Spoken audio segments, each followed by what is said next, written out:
Hello guys, welcome back to the Arun blogs. Welcome back guys. ఈరోజు news ఏంటంటే నేడు కొత్త టీచర్లు వేడుక. ఈరోజు టీచర్ ఉద్యోగాలకు 16,000 మంది పైగా నియామక పత్రాలు ఇచ్చారు. నారా లోకేష్ గారు చిత్తూరు జిల్లాలో యూనివర్సిటీ ఏర్పాటు. ఈరోజు నారా లోకేష్ గారు చిత్తూరు యూనివర్సిటీ ఏర్పాటు చేసే అంశం ప్రభుత్వ పరిశీలనలో ఉందని చెప్పడం జరిగింది. రాష్ట్ర విద్యా, ఐటీ, ఎలక్ట్రానిక్ శాఖ మంత్రి నారా లోకేష్ గారు చెప్పారు. అసెంబ్లీ సమావేశంలో లోకేష్ గారు చెప్పడం జరిగింది. సీఎం చంద్రబాబు, డిప్యూటీ సీఎం పవనాల్ చేతుల మీదుగా అజంతా కూటమి ప్రభుత్వానికి గర్వకారణం. అందరూ రండి, ఎమ్మెల్యేలు లోకేష్ ఆహ్వానం. జగన్ సహా సమీక్ష ప్రజాప్రతినిధులు ఆహ్వానించాం. Amaravati Andhraprabha. Mega deputy CM ద్వారా ఎంపికైన కొత్త ఉపాధ్యాయుడు ముఖ్యమంత్రి చంద్రబాబు నాయుడు, ఉప ముఖ్యమంత్రి పవన్ కళ్యాణ్ చేతుల మీదుగా అందజేస్తారు. సచివాలయ ప్రాంగణంలో విస్తరణ ఏర్పాటు. ఉప్పాడ వచ్చి మాట్లాడతానంటున్న పవన్ కళ్యాణ్ గారు.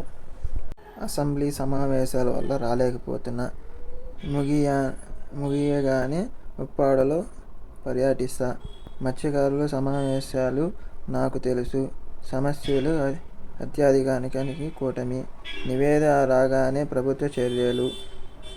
ఇలాగ అత్యవసర సమస్యలు దృష్టి ఉప్పాడ మత్స్యకారులకు వస్తా. డిప్యూటీ సీఎం గారు ఉప్పాడకు వస్తానని మాట్లాడుతున్నారు. అదేవిధంగా మనకి డిప్యూటీ సీఎం వచ్చిన దానివల్ల చాలా ఉపయోగాలు ఉన్నాయి. సమస్యలు అనేది మనకి చాలా తొందరగా తీరుతున్నాయి. నేడు ఆరోగ్య సేవల్లో గ్లోబల్ హబ్గా భారత్. దేశంలో 5,000 పీజీ, 5,023 ఎంబీబీఎస్ సీట్ల పెంపు అని అంటున్న నరేంద్ర మోదీ గారు. రాష్ట్ర హోదాకు లండన్లో లడాయి. హింసాత్మకంగా మారిన నిరసనలో 4 మృతి, 70 మంది పైగా గాయాలు. కేంద్ర కేబినెట్ ఆమోదం. 3 ఏళ్లలో 15,000 కోట్ల బడ్జెట్. బీహార్ వరాలు జల్లు. 6,000 కోట్ల రైల్వే రహదారి అభివృద్ధి ప్రాజెక్టులు. నౌకర్య నిర్మాణం, సముద్ర రంగాలకు భారీ ప్యాకేజీ.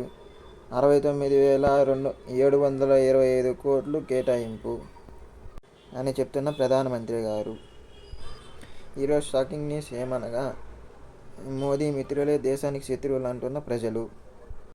ఇప్పుడు మోదీ గారిని పొగిడిన వారే ఇప్పుడు భారత్ను సంక్షోభాల్లో నెడుతున్నారు. దేశాన్ని చుట్టుముట్టిన అంతర్జాతీయ సమస్యలను మోదీ వైఫల్యాన్ని వల్లే. బీహార్ ఎన్నికల్లో మోదీ అవినీతి చెక్. నితీష్ది మానసికంగా రిటైర్మెంట్. మోదీ తీరంలో అంతర్జాతీయ సమస్యలు. ఎలక్షన్ కమిషన్లో పారదర్శకత లేదు. పాట్నాలో సదాకత్ అక్రమం. సిడబ్ల్యూసీ మీటింగ్లో ఐఐసీసీ అధ్యక్షులు మల్లికార్జున ఖర్గే ధ్వజం.